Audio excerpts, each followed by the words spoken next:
You're blocking the real employees, Grandpa. Move your mop. The words cut through the marble lobby of Pinnacle Financial Tower like a blade. Harold Martinez, 67 years old with silver hair and weathered hands, steadied his cleaning cart as three executives in $1,000 suits pushed past him. Coffee splashed across his worn uniform.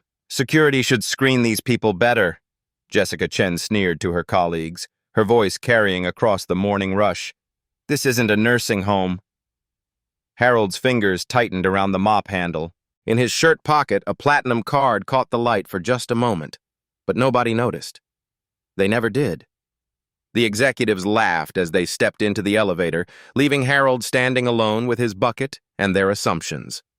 Have you ever been dismissed as invisible, only to discover the person underestimating you held all the cards? 8:47 a.m. Pinnacle Financial Tower's marble lobby gleamed under morning light streaming through 40-foot windows. But what happened next would shatter more than just the peaceful atmosphere. Harold Martinez pushed his cart past clusters of executives clutching coffee and ambition. At 67, his weathered hands had cleaned these floors for exactly 48 hours. What nobody knew, what would soon change everything, was why. 10 minutes until the board meeting, Brad Morrison announced, straightening his Armani tie. The operations VP lived for these moments of manufactured importance. Jessica Chen scrolled through her tablet, reviewing projections that could make or break her career. At 34, she'd clawed her way to VP of Marketing through calculated cruelty disguised as corporate toughness. Her smile never reached her eyes. Richardson's going to love these Asia-Pacific numbers, she murmured to Kevin Walsh, whose Harvard law degree apparently hadn't included courses on basic humanity. Harold approached the executive elevator. His uniform bore the Pinnacle logo he'd personally designed during the company's early days. The irony wasn't lost on him. But then, Jessica looked up. "Service elevators are in the back, old man." Her voice cut across conversations, drawing stares.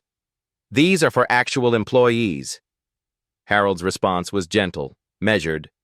"I need to clean the 47th floor before your meeting, ma'am." "Our meeting?" Jessica's laugh was ice cold. "Who hired this fossil?" 20 feet away, Jenny Walsh stopped mid-stride. The junior analyst had witnessed this pattern before. Management treating cleaning staff like furniture. She opened her phone, fingers flying across the screen. Live. Management bullying janitor in lobby. This is getting bad. She hit share on the company's Slack channel. "Sir, I need to see identification," Jessica demanded, despite Harold's clearly visible employee badge. Harold reached for his wallet. As he did, something metallic caught the light. A watch that cost more than Jessica's car. But she was too busy performing for her audience to notice. The Patek Philippe Nautilus disappeared back under his sleeve. "This could be fake," Jessica announced loudly. "Security issues are serious in financial buildings." More employees gathered. Phones appeared. The digital documentation of Jessica's public humiliation began. Harold handed over his ID card. The photo showed the same patient eyes, though taken during a previous undercover rotation. The magnetic strip contained access codes to every floor in the building. "Probably stolen," Brad snickered. Harold's jaw tightened, barely perceptible, but telling. He'd built this company from nothing, survived market crashes, created thousands of jobs. Yet here he stood, invisible to people whose paychecks bore his electronic signature. "Listen, Grandpa," Jessica's voice rose another octave. "I don't know what nursing home you escaped from, but this isn't adult daycare." Jenny's live stream now had 47 viewers. Comments flooded in. "This is disgusting. Someone needs to report this. Jessica's showing her true colors." Outside, freelance journalist Marcus Rivera noticed the commotion through glass doors. His instincts screamed story. He raised his camera. The elevator chimed. Jessica stepped inside, then turned with theatrical disgust. "Security! We have a confused gentleman causing disruptions." 2 guards approached, men Harold had personally hired after reviewing their military records. The irony cut deep as they failed to recognize their ultimate boss in work clothes. "Sir, service elevators are around the corner," the first guard said respectfully. "Of course," Harold replied. "I was trying to save time before the 9 o'clock board meeting." Jessica froze. "How do you know about the board meeting?" Kevin whispered to Brad, "That's confidential information." Harold pulled out his phone. The device was top-tier, pristine, unusual for a janitor's salary. His fingers moved with practiced efficiency, like someone managing complex operations daily. "Just sending a quick message," Harold said softly. Jessica's eyes narrowed. Something felt wrong. Janitors didn't carry $1,000 phones. They didn't know about confidential meetings. They certainly didn't speak with the quiet confidence she heard in Harold's voice. But pride overrode instinct. "Security," she called louder. "Please escort this confused gentleman to the appropriate area. Some people don't understand workplace hierarchy." Jenny's live stream hit 93 viewers. The video was spreading beyond Pinnacle, shared to personal social media accounts. Toxic culture began trending in local business circles. Harold finished typing and looked up. His brown eyes held something Jessica couldn't quite identify. Not anger, not fear, but something deeper. Something that made her stomach flutter with unease. "Ms. Chen," Harold said calmly, "I believe you have a presentation in 4 minutes. You might want to rehearse those Asia-Pacific projections once more." The lobby fell silent. Even the elevator stopped humming. Jessica's finger hovered over the door close button. Her mind raced. How did he know her name? How did he know about her presentation? How did a janitor possess such detailed knowledge of confidential corporate schedules? "What did you say?" she whispered. Harold's phone buzzed. A text message appeared on the screen, visible just long enough for Jessica to catch 2 words: "Board ready." The elevator doors began closing. Jessica jabbed frantically at the button to stop them, but momentum carried her upward toward a meeting that would expose more than quarterly numbers. Down in the lobby, Harold set down his mop for the last time. What happened next would rewrite everything these executives thought they knew about power, respect, and the true meaning of workplace hierarchy. But first, they needed to learn one simple truth. Sometimes the most powerful person in the room is the one everyone refuses to see. Segment 3. Tension escalates. 1-98-1300 words. 9:02 a.m. The lobby became a powder keg waiting to explode.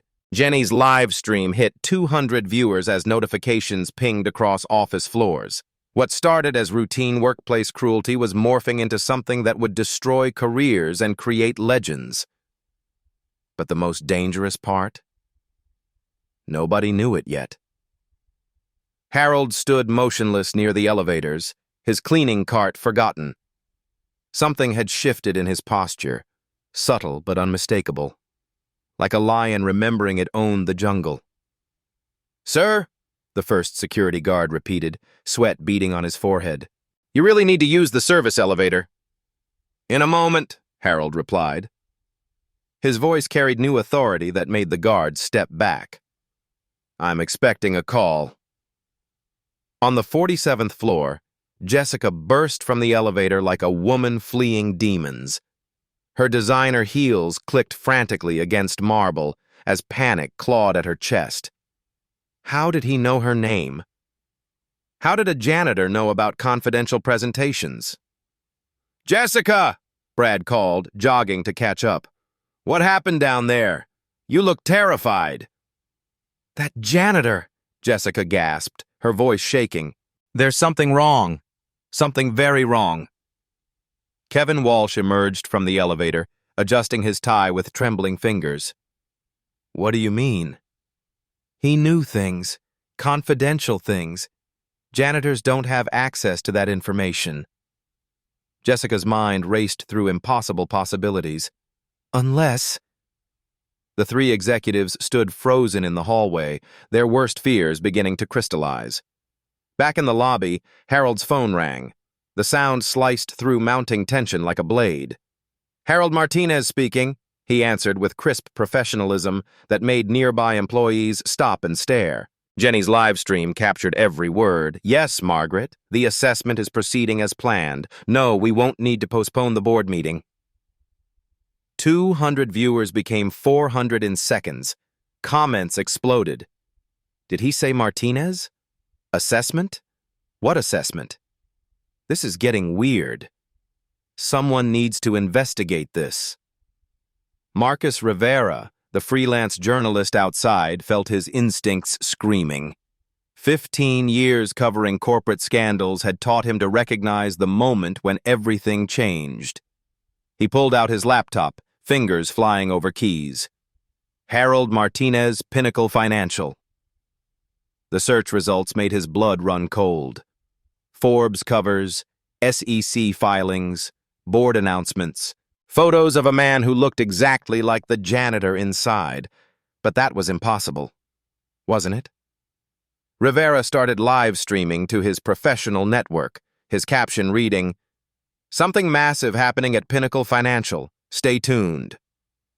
Inside the building, more employees abandoned their morning routines. The lobby filled with curious faces, phones raised like weapons documenting digital warfare. Harold ended his call and surveyed the crowd. His gaze swept across familiar faces, people whose hiring decisions he'd personally approved, whose promotions he'd signed off on, whose children's scholarships he'd funded. None recognized him. The invisibility of service workers was complete. "Excuse me," Harold called to Jenny Walsh, who was still filming with shaking hands.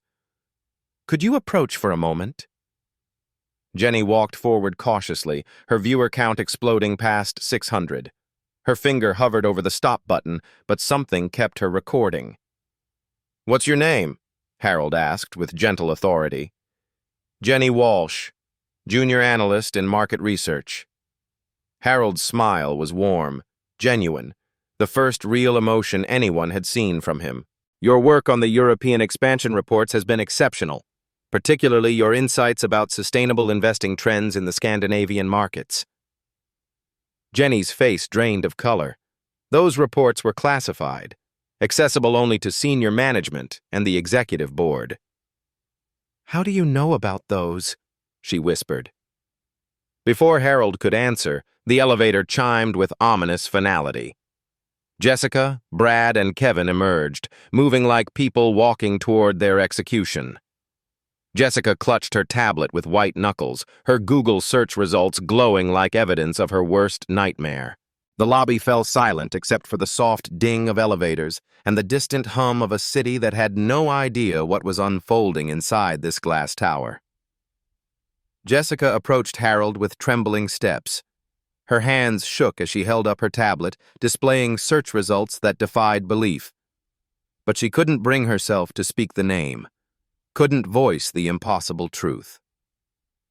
"Go ahead, Ms. Chen," Harold said quietly. "Ask the question you're afraid to ask." Jenny's live stream viewer count hit 800. The comments section became a waterfall of speculation and shock. What's on that tablet? Jessica looks like she's seen a ghost. This is better than any TV drama. Someone figure out who this janitor really is? Harold reached into his pocket and pulled out something that made Jessica's tablet clatter to the floor. A business card. Simple white cardstock with elegant black lettering. Harold Martinez, Chief Executive Officer, Pinnacle Financial Holdings. The lobby erupted in gasps and whispers.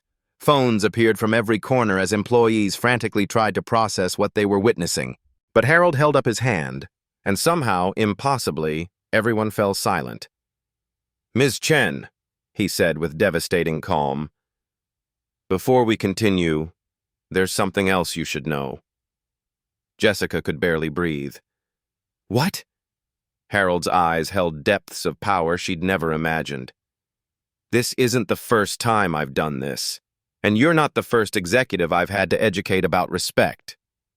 The elevator doors opened again. This time, a woman in an expensive suit emerged, flanked by two men carrying briefcases. "Mr. Martinez!" the woman called across the lobby. "Legal and HR are ready when you are." Harold nodded, then looked back at Jessica with something that might have been pity. "Shall we go upstairs, Ms. Chen? I believe you have a presentation to give, and I have some very important decisions to make about your future." The elevator waited like an open mouth, ready to swallow Jessica's career whole. But the most terrifying part was still coming. Because Harold Martinez wasn't just the CEO of Pinnacle Financial. He was about to become the architect of the most expensive lesson in workplace respect that corporate America had ever witnessed. The executive elevator rose through 47 floors in suffocating silence. Jessica, Brad, and Kevin pressed against the walls like prey while Harold occupied the center, no longer a janitor, but a predator whose true nature was about to devour their careers. Jenny's live stream had exploded to 1,500 viewers. The business card revelation triggered a social media wildfire spreading into national news feeds. Her hands shook as she whispered to her phone, "I'm literally in an elevator with the billionaire CEO who just destroyed 3 executives. This is insane." But the most devastating part was still coming.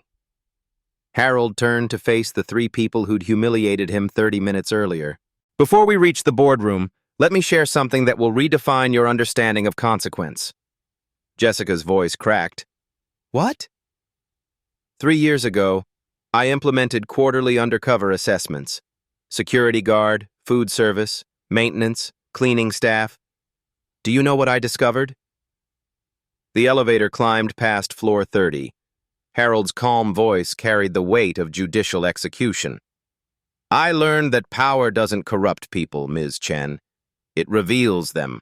And what you revealed today will destroy more than your careers." Brad Morrison's voice shook. "Mr. Martinez, we didn't know." "Exactly the problem, Mr. Morrison. You didn't know because you chose blindness. You treated me as furniture because my uniform gave you permission to ignore my humanity." Harold pulled out his phone, opened a recording app. "For 48 hours, I documented everything. Every interaction, every sneer, every moment of casual cruelty." He pressed play. Jessica's voice filled the elevator. "This isn't a nursing home. Who hired this fossil? Some people don't understand workplace hierarchy." The blood drained from Kevin's face. "You recorded us?" "New York Labor Law Section 201D permits recording workplace interactions in common areas. Our Employee Handbook, Section 12, Subsection 4, explicitly authorizes management surveillance for cultural assessment purposes." His precise legal knowledge sent terror through their hearts. This wasn't lucky revenge. This was calculated destruction. "But here's what will haunt you," Harold continued as they passed floor 40. "Your behavior wasn't isolated. It was systematic. And I have documentation going back 18 months. The elevator stopped. Floor 47. The doors opened to reveal a hallway of floor-to-ceiling windows offering breathtaking city views. But the real power lay behind mahogany doors marked Conference Room A. "After you," Harold said, gesturing for Jessica to exit first into her professional execution. The boardroom was a cathedral of corporate power. A 40-foot table dominated the space, surrounded by leather chairs that had hosted decisions affecting billions and thousands of lives.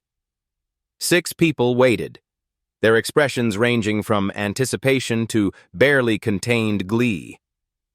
Margaret Stevens, Chief Operating Officer, stood at the table's head. At 52, she'd worked with Harold for 15 years, implementing his ethical leadership vision. Her smile could have cut glass. "Harold," she said warmly, "how did our experiment proceed?" "Beyond expectations," Harold replied, removing his janitor's shirt to reveal a crisp white dress shirt. "And worse than nightmares." Dr. James Wright activated wall-mounted screens. "We've monitored social media. The story's gone viral. Toxic culture is trending nationally." Sarah Martinez, Harold's daughter and CFO, looked up from her laptop. 27,000 mentions in 90 minutes. The videos spread across LinkedIn, Twitter, TikTok, and Reddit. Jessica found her voice. This was planned? This was a trap? Harold straightened his tie, revealing the Patek Philippe watch that had caught lobby light. Ms. Chen, this wasn't a trap. This was performance evaluation, and you failed catastrophically. Robert Kim, Chief Legal Officer, opened thick folders. Company Policy 4.7.3. Discrimination based on age, appearance, or job function constitutes immediate termination grounds. We didn't discriminate, Brad protested. We just what? Margaret interrupted. Called a 67-year-old man a fossil? Suggested nursing home placement? Demanded security removal for existing in your presence? Harold took his usual seat, boardroom head position. Let me show you exactly what your behavior cost. Wall screens filled with data that stopped Jessica's heart. Social media impressions. 1.2 million negative mentions. Stock price, down. 3.7% in pre-market trading. Employee confidence, 73% negative leadership response. Legal liability, $18.4 million potential discrimination exposure. Competitor advantage, 15% talent poaching increase. Your department, Ms. Chen, leads company turnover, 34% annually versus 12% average cost calculation. Sarah displayed projections.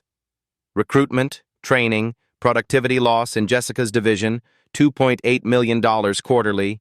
Annual impact, $11.2 million. Kevin leaned forward desperately. Mr. Martinez, we can fix this misunderstanding. Fix what, Mr. Walsh? 15 HR complaints against your department this quarter? Company reputation you've systematically poisoned? Dr. Wright consulted notes. Internal surveys. Jessica's division rates 2.1, 10 job satisfaction. Company average 7.8 to 10. Harold walked to floor-to-ceiling windows. 47 floors below, the city pulsed. Millions working prestigious and humble jobs, all deserving dignity. 43 years ago, I built this company from a two-person accounting firm. I cleaned offices nights to pay for business school. I never forgot that experience. Every job has value. He turned back to face three executives whose worlds were collapsing. But you forgot. You forgot that people cleaning offices, guarding buildings, serving food are humans with families, dreams, dignity. You forgot respect isn't earned by title, it's given by character. Jessica attempted desperation. Sir, we can change. We can improve. Harold's expression softened slightly. People can change, Ms. Chen. But change requires accountability. Accountability demands consequences. Margaret placed 3 manila folders on the table. You have options. Mr. Kim will explain. Robert opened folder 1. Immediate termination for cause. Stock option forfeiture. Pension loss. No severance. Public disclosure of dismissal reasons. Folder 2. Resignation with basic severance and non-disclosure agreements. No wrongdoing admission, no future references. Folder 3. Public apology, voluntary demotion to entry-level positions, 6-month dignity training. Salaries match new roles. Harold returned to his seat. Decision deadline, 5 p.m. today. Choose wisely. Jessica's mind reeled. The video of her humiliating the janitor CEO was spreading globally. Her reputation was already destroyed. There's a fourth option, Harold said quietly. One teaching what you put me through. Silence gripped the room. Work as cleaning staff, security, or food service for 30 days. Same company, different perspective. Learn invisibility. Discover whether you possess character to treat people with dignity when it doesn't seem to matter. Harold stood, walking toward the door. Consider it. All of you. Today isn't about your careers. It's about choosing who you become. The most powerful man in the building left 3 shattered executives contemplating their arrogance's ruins. Outside, the story was spreading. Justice, respect, and the moment corporate America's culture began changing forever. But Harold wasn't finished. The real lesson was just beginning. Because what happened next would rewrite every executive handbook in the country. 2 hours later, Conference Room A had transformed into a war room. Wall screens displayed real-time data streams that painted a devastating picture of corporate crisis management in the digital age. Stock price is down 4.2%, Sarah Martinez announced, her fingers flying across her laptop. Trading volume is triple normal. Financial blogs are calling it the dignity crisis. Margaret Stevens paced behind the conference table, her phone pressed to her ear. Yes, I understand Bloomberg wants a statement. No, Mr. Martinez will not be giving interviews today. Harold sat calmly at the table's head, reviewing termination documents with the precision of a surgeon. Each page represented careers, families, futures, all hanging in the balance of decisions made in the next few hours. Dr. Wright looked up from his tablet. HR is fielding calls from every major news outlet. 60 Minutes wants to do a feature. Harvard Business School is requesting case study access. But the real drama was unfolding outside the boardroom. Jessica Chen sat in her corner office, staring at her computer screen with the hollow expression of someone watching their world collapse in real time. Her LinkedIn profile showed 847 connection requests, mostly from journalists and employment lawyers. Her phone buzzed constantly. Text messages from colleagues ranged from sympathy to schadenfreude. Saw the video. Are you okay? Holy shit, Jessica, what were you thinking? This is why I never trusted you. Call me. We need to talk about damage control. Down the hall, Brad Morrison and Kevin Walsh huddled in Kevin's office like conspirators planning a coup that had already failed. We need lawyers, Kevin whispered, despite being alone. Good ones. This could ruin us permanently. Brad scrolled through news articles on his phone. Look at this headline. Executive calls CEO a fossil, learns expensive lesson about respect. We're becoming a cautionary tale. The comments section is brutal, Kevin added. People are calling for our heads.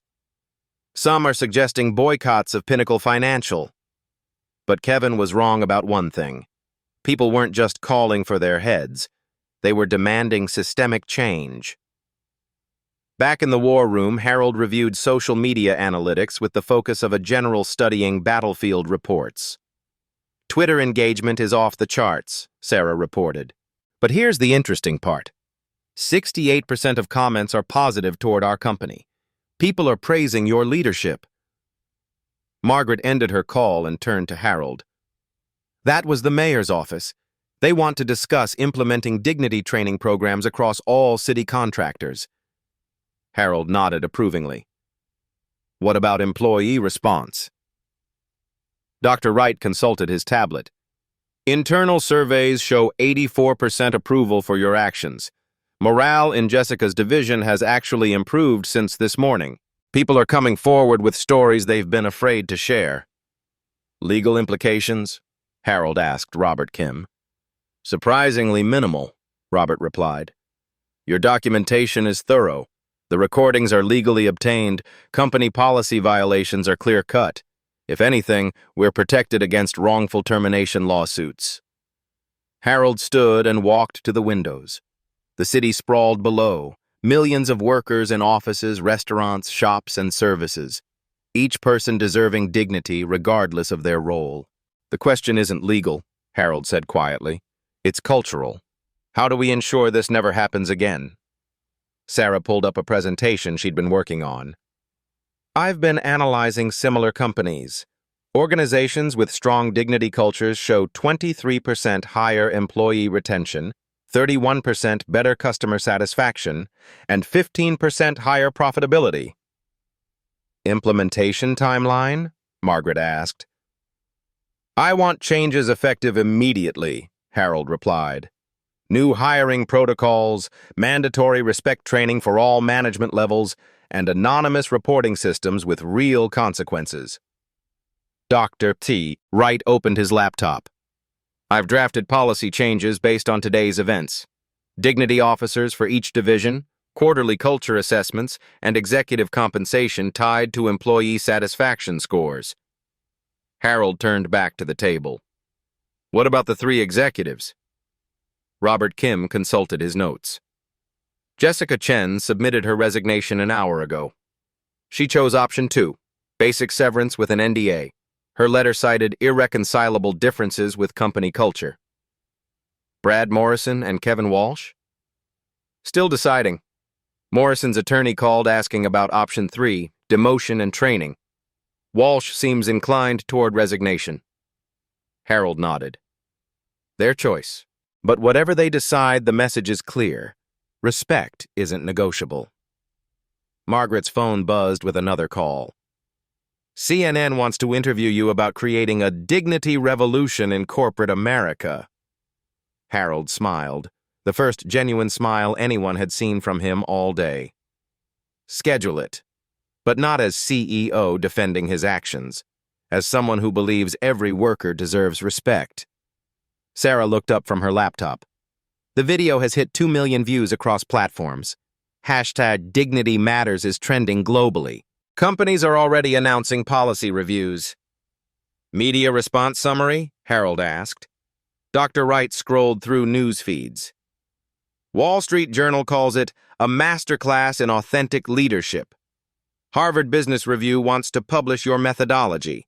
Forbes is calling you CEO of the Year for showing real courage. But Harold's attention was drawn to a different metric on the wall screen. Employee satisfaction scores in real time, he noted. Up 18% company-wide since this morning. Margaret followed his gaze. People feel heard. They feel protected. Many are sharing stories of disrespect they've witnessed but never reported. That's the real victory, Harold said. Not humiliating 3 executives, but creating an environment where everyone feels valued. Robert Kim's phone rang. He answered, listened briefly, then looked up with surprise. That was Brad Morrison. He wants to take option 4, 30 days as support staff. He says he needs to understand what he's been missing. Harold raised an eyebrow. Interesting choice. What about Walsh? Still deciding, but his assistant just called HR asking about resignation procedures. Harold returned to his seat. Whatever they choose, the precedent is set. Respect is our foundation, not our aspiration. Sarah pulled up financial projections. Based on similar cultural transformations, we're looking at potential revenue increases of 12 to 18% over the next 2 years, plus reduced legal liability, lower turnover costs, and improved reputation, Margaret added. Harold stood again. Schedule all hands meetings for every division. I want to address the entire company personally, not as CEO imposing new rules, but as someone who's worked every job in this building. Dr. Wright made notes. Timeline for company-wide implementation? Immediate. Every manager gets dignity training within 30 days. Every employee gets anonymous reporting access within a week. Every division gets measured on respect metrics within a month. Margaret smiled. You realize you've just created the most comprehensive workplace dignity program in corporate America? Harold walked toward the door. Good. Because what happened today wasn't about 3 executives. It was about a culture that allows people to become invisible. He paused at the threshold. Real power isn't making people fear you. It's making them feel valued. Today, we reminded everyone in this building and everyone watching that dignity isn't earned by position. It's given by character. The most powerful man in corporate America left to personally thank every janitor, security guard, and food service worker in the building. Because the revolution wasn't happening in boardrooms. It was happening one conversation, one interaction, one moment of respect at a time. 6 months later, the transformation was undeniable. Pinnacle Financial Tower had become a pilgrimage site for corporate leaders worldwide. The marble lobby where Harold once pushed a cleaning cart now hosted delegations from Fortune 500 companies studying what business schools were calling the Martinez model. Jenny Walsh, promoted to chief culture officer after her live stream sparked global conversation, stood near the same elevators where everything began. Her role now involved implementing dignity protocols that other companies paid millions to license. Employee satisfaction is up 67%, she reported to a visiting delegation from Toyota. Turnover dropped from company-high 34% to industry-leading 8%. Revenue increased 22% as word-of-mouth marketing exploded. The numbers told a story of systemic transformation. But the real changes were human. Maria Santos, the night janitor who'd worked invisibly for 12 years, now served on the Employee Dignity Council, a rotating committee that advised executive decisions. Her insights about workflow efficiency had saved the company $847,000 annually. Mr. Martinez changed how we see ourselves, Maria explained to a Harvard Business School documentary crew. When the CEO treats you with respect, everyone else follows. I'm not invisible anymore. Brad Morrison, who'd chosen the humbling path of 30 days in food service, emerged as an unlikely champion of workplace reform. His experience serving coffee to former colleagues had fundamentally rewired his understanding of hierarchy. I learned that titles don't make you important, Brad said during his readmission interview. Character does. Serving people food taught me that service isn't beneath anyone. It's the foundation of everything. He'd been promoted to Director of Cultural Integration, designing programs that other companies now studied and replicated. Kevin Walsh, meanwhile, had taken a different path. His resignation led to a position at a nonprofit focused on workplace dignity advocacy. His inside knowledge of corporate discrimination helped draft legislation pending in 12 states. Jessica Chen's trajectory proved most surprising. After months of unemployment and public shame, she'd found redemption in an unexpected place, teaching business ethics at a community college. Her first-hand experience with the consequences of toxic leadership made her an powerful educator. I was that executive everyone hates, she told her students honestly. I treated people as disposable. The most expensive lesson of my life taught me that respect costs nothing, but means everything. Her classes were consistently overbooked. Students came to learn from someone who'd lived the consequences of poor character and emerged determined to do better. Harold's methodology spread beyond Pinnacle Financial like ripples in still water. The undercover dignity assessment became standard practice across industries. CEOs worldwide spent weeks working frontline positions, documenting cultural problems, and implementing systemic solutions. The economic impact was staggering. Companies implementing dignity protocols showed average productivity increases of 19%, customer satisfaction improvements of 28%, and employee retention gains exceeding 40%. But Harold measured success differently. Walk through any office building in America today, he told a TED Talk audience that would eventually reach 15 million viewers. Notice how executives greet cleaning staff, security guards, food service workers. You'll see the difference. The data supported his observation.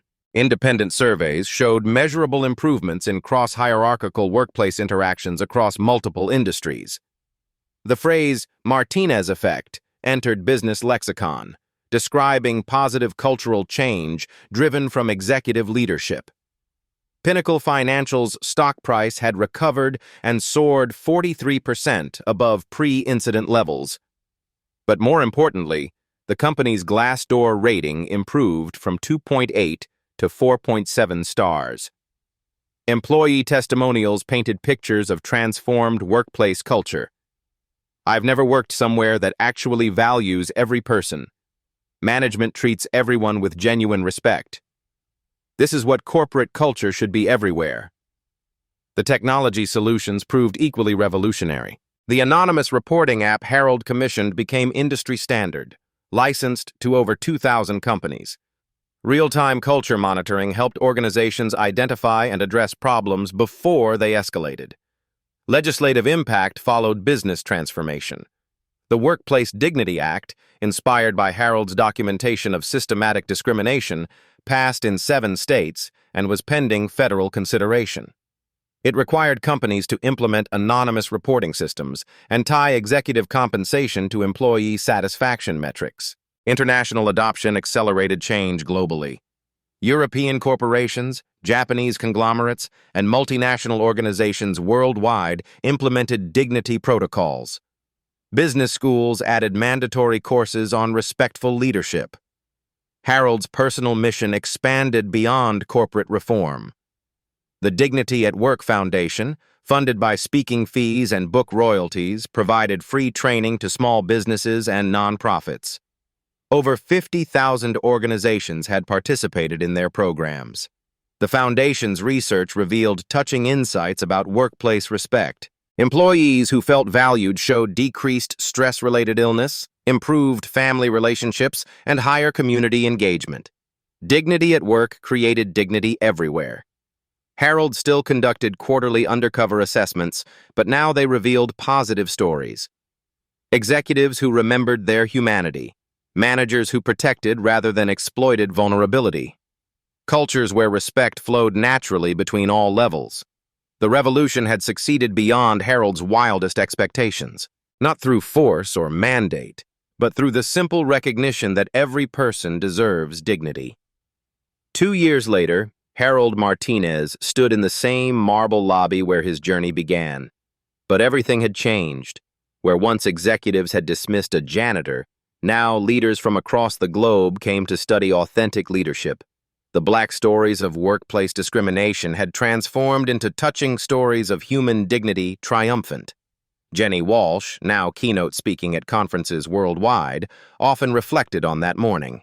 I was just filming what I thought was typical corporate toxicity. I had no idea I was documenting the moment that would change everything. Her live stream, archived and studied in business schools, had become required viewing for leadership courses. The comments section, once filled with outrage, now overflowed with testimonials from people whose workplaces had transformed. The three executives' paths revealed the power of choice and redemption. Brad Morrison's transformation from privileged VP to dignity champion inspired autobiographical bestseller 30 Days of Humility. His speaking tours helped thousands of executives understand that true leadership meant serving others, not ruling them. Kevin Walsh's nonprofit work resulted in landmark legislation protecting workplace dignity.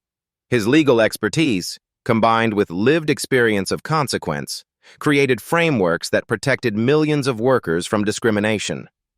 Jessica Chen's teaching career flourished as she became a powerful voice for authentic accountability. Her students, many from underrepresented backgrounds, learned leadership principles grounded in respect rather than dominance. Harold's impact extended far beyond corporate America. The Martinez model influenced education, healthcare, government agencies, and nonprofit organizations. Real-life stories emerged daily of cultures transformed by leaders who understood that character trumped title. The numbers told an incredible story. Over 10,000 companies had implemented dignity protocols. Employee satisfaction rates increased globally. Workplace discrimination complaints dropped 23% in participating organizations. The economic impact exceeded $2.3 billion in improved productivity and reduced turnover costs. But Harold's proudest achievement remained personal. Maria Santos, the once invisible night janitor, had earned her MBA through the company scholarship program Harold expanded. She now served as Regional Director of Cultural Development, teaching dignity principles across multiple industries. Mr. Martinez didn't just change our company, Maria often said. He changed how America treats its workers. The lobby's marble floors still gleamed under morning light, but now they reflected something different. A workplace where every person mattered, where respect flowed freely between all levels, where dignity defined culture rather than hierarchy. Harold's final lesson was perhaps his most powerful. Transformation begins with a single choice to see others as fully human, regardless of their role or position. Have you witnessed workplace discrimination? Share your story in the comments below. Your voice matters, and real change starts when we stop staying silent about injustice. If this story resonated with you, subscribe for more tales of ordinary people creating extraordinary change through quiet courage and authentic leadership. Tag someone who needs to see this. Sometimes the most powerful person in any organization is the one everyone underestimates. Remember, respect isn't earned by position. It's given by character. How will you choose to lead today?